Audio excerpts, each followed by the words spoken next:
Alright, so we've talked about footwork before. We've introduced the concept of Filipino martial arts footwork. So if you want a quick introduction, click the link up here and it'll guide you to our first video.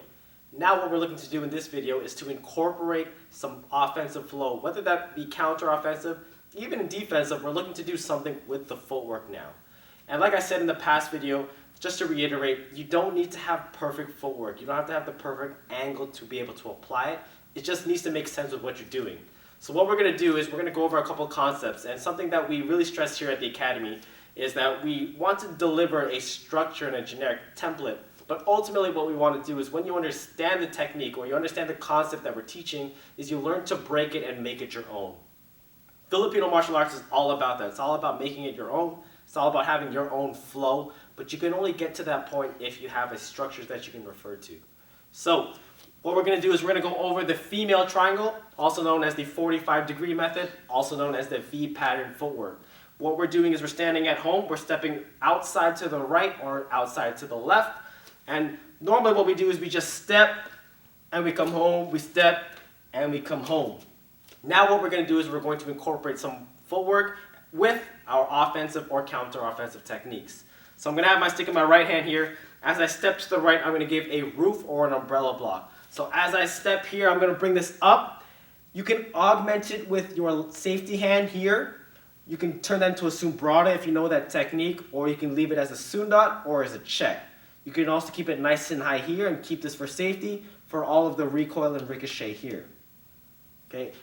I can do it again from the other side. So when I'm at home here, I'm going to step to the left, and I'm going to do the roof or the umbrella block on the other side. As I do it, I want to make sure that my footwork is complementing my flow. So with my block being my flow, I want to make sure that I'm not moving really fast and giving half blocks. I want to make sure that my block is nice and high, nice and strong. And I want to make sure that it's augmented with whatever it is. And the footwork is, again, complementing what I'm doing. So you can break this up and do it solo for a count of one on one side and a second count on the other side. Now the application that we're looking for, okay, you can also partner up, but if you're practicing on your own, you're doing this at home, you're doing it in your spare time, is you want to make sure it's progressive. So again, when I step here, I don't want to be cement, like I'm doing a pattern or some sort of kata, okay? I want to make sure that I'm progressively going forward and everything is a motion together. So it's this nice and flowy state. When I do this technique, I'm looking to envision that the strike that is coming towards me is deflecting, and I'm consistently moving forward into that off angle to look for my strike or my counter. Okay, so again, I'm standing at home. We have 45 degrees to the right on umbrella block here with the augmentation, and I also have 45 degrees to the left with the umbrella block here, and my right shoulder will be the augmentation here. Alright, so we're going to build off of the last drill that we just did, and we're going to combine it with the male triangle. Real quick, the male triangle is an arrow, so it's the V pattern flipped upside down, and there's plenty of ways you can do this, but we're going to refer to the last footwork video and do the exact same thing. So I'm standing at the base of the arrow at the front, and I'm going to step opposite. I'm going to bring my left foot to the right side, and I'm going to twist my body out. The way I'm going to combine it now is I take the first drill, I'm going to step to the right and do an umbrella block here progressively, and then I'm going to zone away with my left foot so that I can strike consistently with my natural angle one. I don't want to compress it or extend it because of the range. When I bring it to the other side, I'm going to step to the left, umbrella block here, and then I'm going to zone away. My right foot goes to my left, and then I shoot it out to the left side and continue with an angle two. Okay, so the idea is when I'm implementing this right now is that I'm looking to get inside by deflecting or blocking, and then I'm zoning away to keep my consistent and natural angle one or angle two.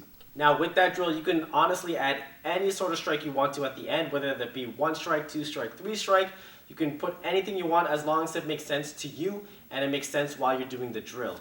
And although we give you the idea of being progressive and being nice and flowing and nice and loose, ideally what we want to do is, again, stress the concept of learning it through the concept or the guideline, but ultimately learning how to break it. And that's something we do a lot here at the Academy, because we can tell you how to do it, we can tell you what to do, but if you're following a set choreography, you're following a set pattern of movements, it ultimately becomes more robotic because it's not your own will.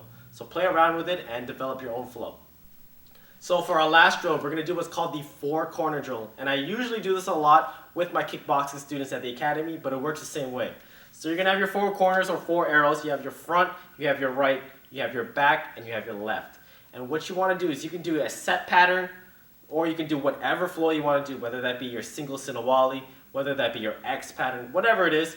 And ideally the goal here is to be able to turn into whatever side it is, whether it be your right, left, or back, and you want to be able to continue your flow. That way you're not thinking too much about the footwork, you're not thinking too much about 45 degrees, male triangle, female triangle, side to side. You're just thinking of getting to the position so that it complements your offensive flow. And so what that looks like, we're going to keep it generic right now. We'll do the X pattern. I'm going to start with the front because I'm already facing here, and I'm going to go 1 and 2. And as I turn, I'm going to make sure that I go into a position where I can continue my X pattern without making it too awkward. So in this case right now, if I turn to my right, which looks like your left, I do an X pattern here and I turn over here. I want to make sure that it stays nice and fluid. I don't want it to feel like I do X, robotic turn, X, robotic turn. I want it to be nice and loose. Whatever leg's in front, I want to make sure that as I do this, it's nice and flowing. Everything makes sense with each other. I can go from front to back, left to right. And when I do this, I don't need to do X on one side, X on the other, and continue in that motion. I can break it up where I can do X to the front, and then I can do half of the X to the left and the other half to the right. It just needs to make sense with my body, it has to make sense with my footwork, and it has to make sense with the drill that I'm trying to accomplish. At the end of it all, what we're looking for is we're looking to make sure that our footwork, again, complements our offensive flow.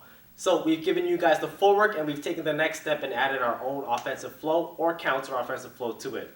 Remember, as you guys are practicing the footwork, especially when you're trying to implement the footwork, it does not need to be perfect. It just needs to make sense and work for whatever goal you're trying to achieve. That's your Technique Tuesday for this week. Make sure you hit that subscribe button if you haven't already. Give this video a thumbs up if you enjoyed it, and comment below. Let us know what you want to see next. And until next time, catch you guys then.